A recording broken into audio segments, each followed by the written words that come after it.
सोलापूर जिल्ह्यातील मंगळवेढा तालुक्यात सलगर बुद्रुक येथे मनोहर इंगोले हे त्यांच्या परिवारासोबत राहत होते.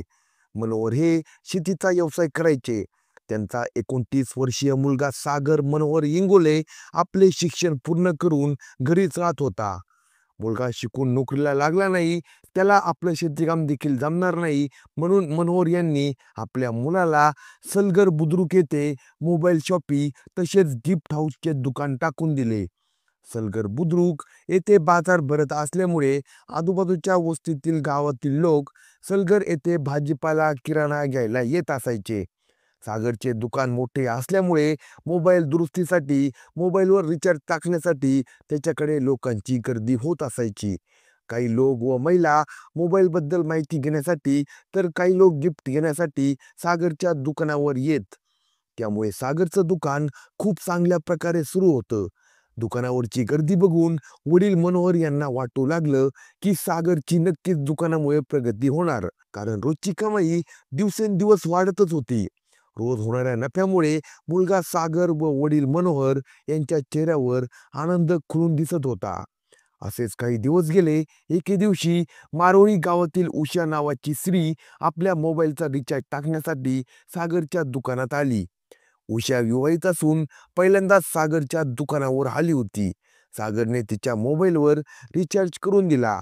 ती विवाहित असल्यामुळे सागरने तिच्याकडे एवढे लक्ष दिले नाही. पण काही दिवसांनी उषा परत सागरच्या दुकानावर आली. तेव्हा दुकानात गर्दी नसल्यामुळे दोघांनीही एकमेकांचा परिचय करून घेतला.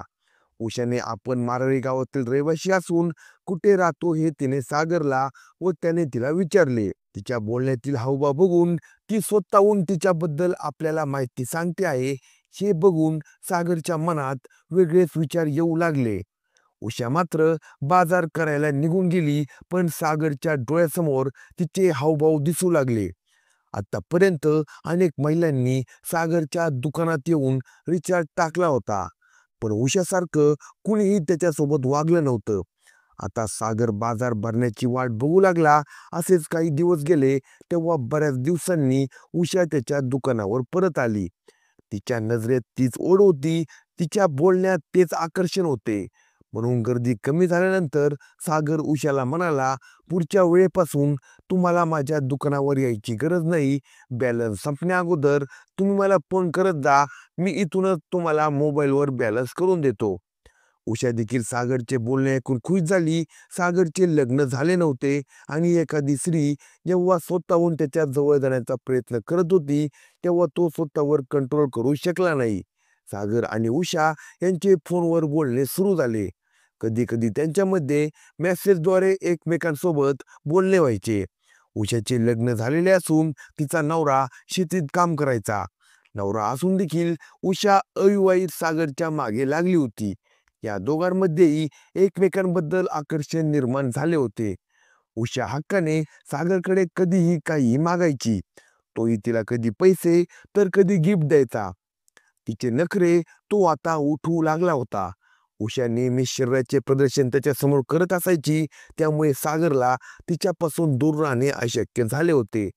रोज फोनवर मेसेजवर बोलण्यापेक्षा आपण एकत्र निवांत भेटू, तो तिला बोलला. शरीर संबंधाची इच्छा त्याने व्यक्त केली. उषाचा निशाणा बरोबर लागला, कारण तिलाही सागरकडून तेच पाहिजे होते. काही महिन्यांची ओळख आता शरीर संबंधांपर्यंत जाऊन पोहोचली होती. ज्या ठिकाणी उषा राहत होती त्या ठिकाणी सागर तिला भेटण्यासाठी जायचा. कधी वस्तीवर तर कधी घराजवळ शेतीत. जेव्हा हे दोघे शेतात भेटायचे तेव्हा त्यांच्यात शरीर संबंध प्रस्थापित व्हायचे. दुकानदार सागर नेहमीच उषाच्या घराच्या आजूबाजूला दिसल्यामुळे तेथील आजूबाजूच्या लोकांना सागरविषयी मनात संशय निर्माण झाला आणि काही लोकांनी लगेचच उषाचा नवरा सुभाष होनमुखे यांच्या कानावर उषा आणि सागर यांच्याविषयी सांगितले. परंतु सुभाषने लोकांच्या बोलण्यावर विश्वास ठेवला नाही.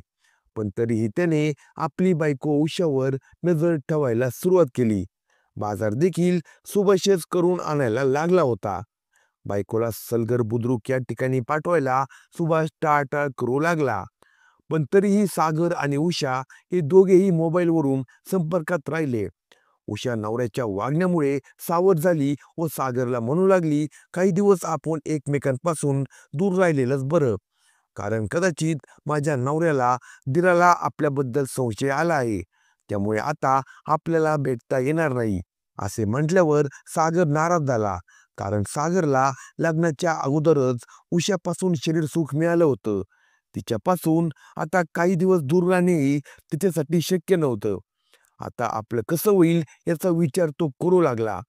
पण स्वतःवर कंट्रोल करत तो मोबाईल मेसेजद्वारे तिच्या संपर्कात राहिला. एक दिवस उषाचा नवरा सुभाष याने उषाचा मोबाईल बघितला आणि त्यात सागरचे मेसेज बघितले. आणि बाहेरचे लोक जे बोलत होते ते बरोबर बोलत होते हे त्याला समजलं आणि तो त्याच्या बायकोसोबत भांडण करू लागला. परंतु उषाला त्याच्या बोलण्यामुळे कसलाही फरक पडला नाही. तिला त्याच्याकडून ते सुख मिळत नव्हते, म्हणून तिने सागरला पकडलं आणि सागरही तिच्या जाळ्यात फसला. नवऱ्याला समजलं तरी तिला काहीच वाटत नाही आणि 4-5 दिवसात ती परत सागरच्या संपर्कात गेली. उषाचा नवरा सागरच्या दुकानावर जाऊन त्याला समजावून आला, माझ्या बायकोसोबत असणारे शरीर संबंध तोडून टाक. त्याला असे बजवले. त्याला शिवीगाळ केली, पण तरीही सागरच्या मनात उषाबद्दलचे प्रेम कमी झाले नाही. तो तरीही तिच्या संपर्कात राहिला. जे काही उषा आणि सागरचे अनैतिक संबंध होते ते दोघांच्याही मर्जीने सुरू होते. तो नेहमीच फोनवर उषाला म्हणत, आपल्याला आतापर्यंत जे काही झालं आणि अचानक सगळं काही बंद झालं त्यामुळे मला माझ्या दुकानात करमत नाही आणि माझं दुकानात मन देखील लागत नाही. मला तुझी ओढ लागली आहे. उषालाही सगळं समजत होतं, पण सागरला आपल्याकडे घरी बोलवले, त्यालाही ते कुणी बघितलं तर परत भांडण होतील, आम्हाला परत कधीच भेटता येणार नाही. पण खूप दिवसांपासून ते दोघे भेटले नव्हते. सागरच्या मनात आपल्याला भेटण्याची तळमळ पाहून खूप मोठी रिस्क घेऊन उषाने सागरला रात्री भेटण्यासाठी घराजवळच्या शेतीत बोलवलं. नवऱ्याला सगळं काही माहिती असून सुद्धा सगळ्याच मर्यादा ओलांडून आज उषा परत एकदा सागर सोबत संबंध प्रस्थापित करणार होती. 25 एप्रिल 2025 संध्याकाळची वेळ होती. तिकडे दुकानात सागरच्या मनात आज आपल्याला आपली प्रेयसी उषा भेटणार, खूप दिवसानंतर आपल्यात शरीर संबंध प्रस्थापित होणार याच आनंदात तो होता. रात्र झाल्यानंतर सागरने आपले दुकान बंद केले. नेहमीप्रमाणे दुकान बंद केल्यानंतर सागर घरी जायचा. पण आज उषाला भेटण्यासाठी तो मारोळी गावाकडे निघाला. उषा राहणाऱ्या वस्तीजवळ तो जाऊन पोहोचला व जवळच्या शेतात तिची वाट पाहू लागला. त्यांनी जाताना पॉवरच्या गोळ्या घेतल्या होत्या. आज 3-4 शॉट काढायचे असे त्याचे नियोजन होते. रात्रीचे 9:30-10 वाजले होते, पण उषा अजूनही त्याच्यापर्यंत पोहोचली नव्हती. कारण तिचा नवरा कधी झोपतो याचीच ती वाट पाहत होती. तेव्हाच नवरा सुभाष होनमुखे पूर्ण झोपेत गेला असे समजताच उषा दबक्या पावलांनी प्रियकर सागरला भेटायला शेतावर गेली.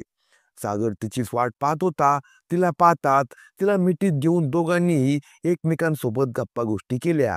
काही वेळात त्यांच्यात शरीर संबंध प्रस्थापित झाले. त्यांनी एका तासात जवळपास 3 वेळा शरीर संबंध केले. 4थ्या वेळा शरीर संबंध करत असताना इकडे घरात झोपलेला नवरा सुभाष याला अचानक जाग आली. बायको जवळ नसल्यामुळे तो इकडे तिकडे पाहू लागला. सुभाष घाबरला. बाजूलाच राहत असणाऱ्या भावाला त्याने आवाज दिला आणि उषाबद्दल विचारायला सुरुवात केली. नवऱ्याचा आवाज ऐकताच जवळ शेतीत संबंध प्रस्थापित करत असणारे सागर आणि उषा सावध झाले. उषाने सागरला तिथून पळायला सांगितले. शरीर संबंध अर्ध्यातच सोडून सागर घाईतच तिथून पळू लागला. पण सुभाष आणि त्याच्या भावाची नजर त्याच्यावर पडली. अंधारात त्यांना तो कोण आहे हे दिसलं नाही, पण हा नक्कीच माझ्या बायकोकडे आलेला असेल असा विचार करत त्याला त्यांनी रस्त्यातच घेरले. पहाटेची वेळ होती. सागर पूर्णपणे घाबरून गेला होता.